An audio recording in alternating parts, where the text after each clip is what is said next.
মানুষের জীবনের সামনেও ঠিক এই রকম রিপলস বা ঢেউ থাকে। এগুলোকে অতিক্রম করে গভীর ঢেউয়ের নিচে ডুব দিতে হয়, তবেই জীবনের মুক্তটা উঠে আসে।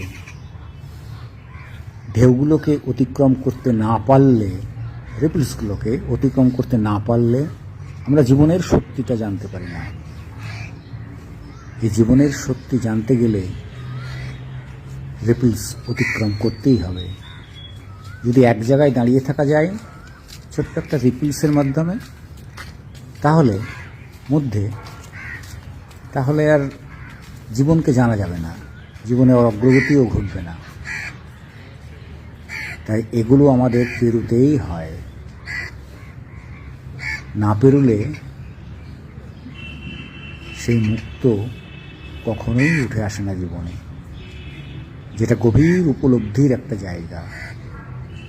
সেই উপলব্ধি আর জ্ঞান আর দর্শন গভীরতার মধ্যেই লুকিয়ে থাকে।